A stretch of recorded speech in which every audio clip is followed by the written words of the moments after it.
आखिर राम मंदिर के निर्माण में ऐसा क्या मिला जिसकी इतनी ज्यादा चर्चा हो रही है? जब नासा के वैज्ञानिकों को इन चीजों के बारे में पता चला तो वह भी हैरान रह गए। और सबसे बड़ी बात की, जब आपको इनके बारे में पता चलेगा तो आपके भी रोंगटे खड़े हो जाएंगे। एक बात और की, इस वीडियो को देखने के बाद आप भी अपने आप पर हिंदू और सनातनी होने पर बहुत ज्यादा गर्व करोगे। आखिरकार कई सालों के इंतजार की घड़ी अब खत्म हो चुकी है और राम मंदिर भी बनकर तैयार हो चुका है। अब लोग 22 जनवरी का इंतजार कर रहे हैं, क्योंकि इस दिन की भारत के लोगों को ही नहीं बल्कि दुनिया के लोगों को इंतजार है। लोग राम लल्ला की स्थापित होने वाली मूर्ति को देखकर झूम उठेंगे, क्योंकि इस दिन के बाद राम मंदिर के दरवाजे हमेशा के लिए भक्तों के लिए खोल दिए जाएंगे। इस मूर्ति को बनवाने के लिए देश के 3 सबसे बड़े मूर्तिकारों को बुलवाया गया है, और जो भी भक्त इस ऐतिहासिक पल को अपनी आंखों से निहारेगा वह जीवन मरण के बंधन से मुक्त हो जाएगा। क्योंकि यह तो आपको पता ही होगा कि 22 जनवरी 2024 को राम मंदिर में रामलाल की मूर्ति की प्राण प्रतिष्ठा होगी। लेकिन यह मंदिर तो बनकर भले ही तैयार क्यों ना हो गया हो, लेकिन इसके निर्माण के समय कई ऐसे चमत्कार हुए हैं, उसे देखकर मंदिर के पड़ती समेत कई लोग दंग रह गए हैं। यहां तक इन चीजों को देखकर नासा के वैज्ञानिकों ने तो अपना सर ही पकड़ लिया है, और तो और वह एक ऐसी गहरी सोच में पड़ गए हैं कि मानो उन्होंने कोई भयानक चीज देख ली हो। आज की इस वीडियो में हम राम मंदिर के बनते वक्त हुए उन चमत्कारों और रहस्यमयी चीजें के बारे में आपको बताएंगे, जिसे सुनकर शायद आप भी यकीन ना कर पाओ। लेकिन वीडियो को शुरू करने से पहले प्रभु श्री राम के सच्चे भक्त होने के नाते आप लोगों को इस वीडियो को लाइक करके नीचे जय श्री राम कमेंट में लिखना होगा, ताकि प्रत्येक देशवासी को यह पता लग जाए कि हम हिंदू भी किसी से कम नहीं हैं। नमस्कार दोस्तों, तो आप देख रहे हैं mystery of God YouTube channel पर नए हो तो इसे सब्सक्राइब करना मत भूलिएगा, ताकि ऐसी ही रहस्यमय वीडियो आपको लगातार देखने को मिल सके। आपको बता दें कि जब यहां मंदिर निर्माण का काम चल रहा था तब एक 1200 खांभों की ड्राइंग तैयार करवाई गई और अमेरिका से एक विशिष्ट वैज्ञानिकों की टीम को बुलवाया गया, ताकि वे इसका निरीक्षण करके होने वाली हर एक कमियों को दूर कर दे और राम मंदिर की शान में 4 चांद लगा दे। लेकिन जैसे ही राम मंदिर के निर्माण के वक्त वहां की धरती को खुद गया, तब उस धरती से एक ऐसी वस्तु निकली कि उसे BCC देखकर सभी के होश उड़ गए, और उसे चमत्कारी और दिव्या वस्तु ने न सिर्फ उन वैज्ञानिकों के होश उड़ाए बल्कि भारत सरकार को भी हिलाकर रख दिया। जिसके बाद तुरंत एक कमेटी बनाई गई और उसकी जांच के लिए लगा दी। लेकिन उसके बाद कुछ ऐसा हुआ कि वे सभी भी प्रभु श्री राम के भक्त बन गए। दरअसल यह बात है राम मंदिर के निर्माण के समय की, जब अमेरिका से थॉमस नाम के एक वैज्ञानिक भारत में राम मंदिर निर्माण कार्य के दौरे पर आए हुए थे। यहां आकर उन्होंने देखा कि राम मंदिर का निर्माण कार्य तो काफी चल रहा है, जिसके बाद उन्होंने अपना रूटीन काम फिर से करना शुरू कर दिया और अपना काम करना शुरू कर दिया। अपने काम करने के दौरान जैसे ही उनकी नजर मंदिर परिसर की तरफ गई तो उन्हें एक ऐसी जगह दिखाई जहां पर वहां धरती नरम पड़ी हुई थी। देखने में वह धरती वहां की जगह से पूरी अलग ही दिख रही थी। थॉमस को अपनी अंतरात्मा से कुछ अलग सी प्रेरणा मिलने लगी और तुरंत थॉमस ने अपने मजदूरों को वहां की खुदाई करने को बोल दिया। एक बार के लिए तो मजदूर भी हैरान हो गए कि ऐसी धरती की वह खुदाई क्यों करवा रहे हैं, लेकिन मजदूरों को तो उनका ऑर्डर मानना ही काम था, इसलिए उन्होंने बिना कुछ सवाल किए खुदाई शुरू कर दी। जैसे ही वहां पर खुदाई शुरू हुई, कुछ ही देर बाद उस धरती से पानी का प्रवाह शुरू हो गया। उस बहते हुए पानी को देख खुदाई करने वाले मजदूर परेशान हो गए, क्योंकि पानी के अंदर खुदाई करना मुश्किल ही नहीं बल्कि नामुमकिन सा हो जाता है। लेकिन जब इस पानी का सर्वेक्षण किया तो पता चला है कि यह पानी तो पास ही में बह रही सरयू नदी का पानी है। वे लोग यह समझ नहीं पाए कि यह माता सरयू का आशीर्वाद है कि वह खुद राम मंदिर की निर्माण में सहयोग कर रही थी। इस पानी ने सभी वैज्ञानिकों को एक गहरी सोच में धकेल दिया। वे यह सोचने लग गए कि अगर ऐसे ही पानी निकलता रहा तो जहां एक भव्य मंदिर का निर्माण कैसे हो पाएगा, क्योंकि एक पानी वाली सतह पर मजबूत मंदिर बनवाना कोई हंसी खेल की बात नहीं थी। उस समय सभी के दिमाग में एक ही बात थी कि सरयू नदी का मंदिर की भूमि के नीचे मिलना कोई चमत्कार है या फिर कोई कुदरत का करिश्मा, यह कोई भी नहीं जानता था। आखिरकार जब कोई भी समाधान नहीं मिला, तब सभी मिलकर श्री राम से प्रार्थना करने लगे, क्योंकि जाहिर सी बात थी जब तक वो माता सरयू के पानी की धारा बंद नहीं होगी तब तक आगे का काम शुरू नहीं किया जा सकता था।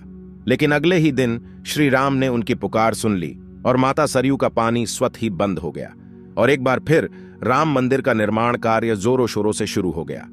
और यह काम इस कदर चला कि अब यहां अपने अंतिम छोर पर पहुंच चुका है, या यूं कहें कि यह पूरा तैयार ही हो गया है और 22 जनवरी को यहां श्री राम की प्राण प्रतिष्ठा भी की जाएगी। यह मंदिर इतना भाव बना है कि इस देखने के लिए भारत सरकार ने यहां पर एक अंतर्राष्ट्रीय हवाई अड्डा भी बनवाया है, ताकि देश और दुनिया के लोग सीधे ही यहां पर आ सके और इसे देख सकें। यह मंदिर तो आप कभी भी देख सकते हैं, लेकिन अब सवाल यह है कि जब पुराने समय में यहां पर राम मंदिर था, वह कैसा दिखता था, जिसे तोड़कर बाबर ने बाबरी मस्जिद बनाई थी। उसे राम मंदिर का निर्माण आखिर किसने किया था? क्योंकि यह रहस्य आज तक सीमित लोगों को ही पता है, ज्यादातर लोगों को इसके बारे में कुछ भी मालूम नहीं है। तो चलिए आज मैं आपको इसका पूरा रहस्य इस वीडियो के माध्यम से बता देता हूं, तो बने रहेगा हमारे साथ वीडियो में एंड तक। आखिर उस समय भगवान राम की नगरी अयोध्या को किसने बनाया था? यह पवित्र नगरी हिंदुओं के लिए बहुत ही ज्यादा महत्वपूर्ण है, क्योंकि यहां पर स्वयं प्रभु श्री राम का जन्म हुआ था, इसलिए इसे राम जन्मभूमि भी कहते हैं। इतिहासकारों के अनुसार कौशल प्रदेश की प्राचीन राजधानी अवध को कालांतर में अयोध्या और बौद्ध काल में साकेत कहा जाने लगा। अयोध्या मूल रूप से मंदिरों का शहर था। हालांकि यहां खुदाई के वक्त आज भी हिंदू, बौद्ध एवं जैन धर्म से जुड़े मंदिरों के अवशेष देखे गए, जिसमें खंभों से लेकर हिंदू आकृतियां बनी हुई थीं। अयोध्या नगरी में होने का वर्णन भी वाल्मीकि रामायण में मिलता है। कहते हैं कि भगवान श्री राम के जल समाधि लेने के पश्चात अयोध्या कुछ काल के लिए उजाड़ सी हो गई थी, लेकिन उनकी जन्मभूमि पर बना महल वैसे का वैसा ही था। भगवान श्री राम के पुत्र कुश ने एक बार पुण्य राजधानी अयोध्या का पुनर्निर्माण कराया। इस निर्माण के बाद सूर्यवंश की अगली 44 पीढ़ियों तक इसका अस्तित्व आखिरी राजा महाराजा बृहदबल तक अपने चरम पर रहा। कौशल राज बृहदबल की मृत्यु महाभारत युद्ध में अभिमन्यु के हाथों हुई थी। महाभारत के युद्ध के बाद अयोध्या उजड़ सी हो गई, मगर श्री राम जन्मभूमि का अस्तित्व फिर भी बना रहा। इसके बाद यह उल्लेख मिलता है कि ईसा के लगभग 100 वर्ष पूर्व उज्जैन के चक्रवर्ती सम्राट विक्रमादित्य एक दिन आखेट करते करते अयोध्या पहुंच गए। थकान होने के कारण अयोध्या में सरयू नदी के किनारे एक आम के वृक्ष के नीचे वे अपनी सेना सहित आराम करने लगे। उस समय यहां घना जंगल हो चला था, कोई बसावट भी यहां नहीं थी। महाराज विक्रमादित्य को इस भूमि में कुछ चमत्कार दिखाई देने लगे। तब उन्होंने खोज आरंभ की और पास के योगी व संतों की कृपा से उन्हें झांत हुआ कि यह श्री राम की अवध भूमि है। उन संतों के निर्देश से सम्राट ने यहां एक भव्य मंदिर के साथ ही कूप, सरोवर, महल आदि बनवाए। कहते हैं कि उन्होंने श्री राम जन्मभूमि पर काले रंग के कसौटी पत्थर वाले 84 स्तंभों पर विशाल मंदिर का निर्माण करवाया था। इस मंदिर की भव्यता देखते ही बनती थी। विक्रमादित्य के बाद के राजाओं ने समय समय पर इस मंदिर की देखरेख की। उन्हीं में से एक शुंग वंश के प्रथम शासक पुष्यमित्र शुंग ने भी मंदिर का जीर्णोद्धार करवाया था। पुष्यमित्र का एक शिलालेख अयोध्या से प्राप्त हुआ था, जिसमें उसे सेनापति कहा गया है तथा उसके द्वारा 2 अश्वमेध यज्ञों के किए जाने का वर्णन है। अनेक अभिलेखों से झांत होता है कि गुप्त वंशीय चंद्रगुप्त द्वितीय के समय और तत्पश्चात काफी समय तक अयोध्या गुप्त साम्राज्य की राजधानी थी। गुप्तकालीन महाकवि कालिदास ने अयोध्या का रघुवंश में कई बार उल्लेख किया है। इतिहासकारों के अनुसार 600 ईसा पूर्व अयोध्या में एक महत्वपूर्ण व्यापार केंद्र था। इस स्थान को अंतर्राष्ट्रीय पहचान 5वीं शताब्दी में ईसा पूर्व के दौरान तब मिली जबकि यह एक प्रमुख बौद्ध केंद्र के रूप में विकसित हुआ। तब इसका नाम साकेत था। कहते हैं कि चीनी भिक्षु फाहियान ने यहां देखा कि कई बौद्ध मठों का रिकॉर्ड रखा गया है। यहां पर 7वीं शताब्दी में चीनी यात्री हेनत्सांग आया था। उसके अनुसार यहां 20 बौद्ध मंदिर थे तथा 3000 भिक्षु रहते थे और यहां हिंदुओं का एक प्रमुख और भव्य मंदिर भी था, जहां रोज हजारों की संख्या में लोग दर्शन करने आते थे। इसके बाद ईसा की 11वीं शताब्दी में कन्नौज नरेश जयचंद आया तो उसने मंदिर पर सम्राट विक्रमादित्य के प्रशस्ति शिलालेख को उखाड़कर अपना नाम लिखवा दिया। पानीपत के युद्ध के बाद जयचंद का भी अंत हो गया। इसके बाद भारतवर्ष पर आक्रांताओं का आक्रमण और बढ़ गया। आक्रमणकारियों ने काशी, मथुरा के साथ ही अयोध्या में भी लूटपाट की और पुजारियों की हत्या कर मूर्तियां तोड़ने का क्रम जारी रखा।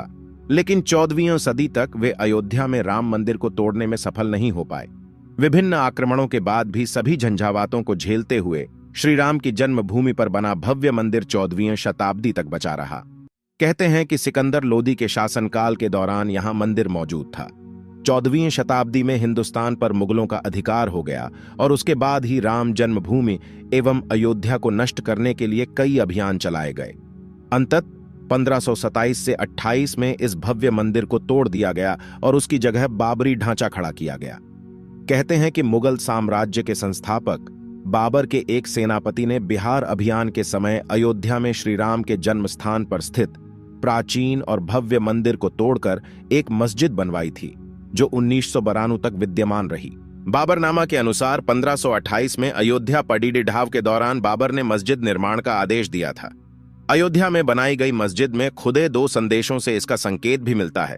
इसमें एक खास तौर से उल्लेखनीय है। इसका सार है, जन्नत तक जिसके न्याय के चर्चे हैं, ऐसे महान शासक बाबर के आदेश पर दयालु मीर बकी ने फरिश्तों की इस जगह को मुकम्मल रूप दिया। हालांकि यह भी कहा जाता है कि अकबर और जहांगीर के शासनकाल में हिंदुओं को यह भूमि एक चबूतरे के रूप से सौंप दी गई थी, लेकिन क्रूर शासक औरंगजेब ने अपने पूर्वज बाबर के सपने को पूरा करते हुए यहां भव्य मस्जिद का निर्माण कर उसका नाम बाबरी मस्जिद रख दिया था। लेकिन अंत में बाबरी मस्जिद का भी विध्वंस कर दिया गया और इस जमीन पर कई वर्षों तक कैसे चलता रहा और अंत में यह जमीन हिंदुओं को सौंप दी गई, जिस पर आज श्री रामलाल का भव्य मंदिर बनकर तैयार हो चुका है और 22 जनवरी को यहां पर प्राण प्रतिष्ठा भी कर दी जाएगी, जिसकी तैयारी अब वैसे अगर आप में से कोई अयोध्या निवासी है तो हमें अयोध्या के बारे में कमेंट में जरूर बताना और ऐसी ही जानकारी को जानने के लिए चैनल को सब्सक्राइब करना मत भूलिएगा। धन्यवाद।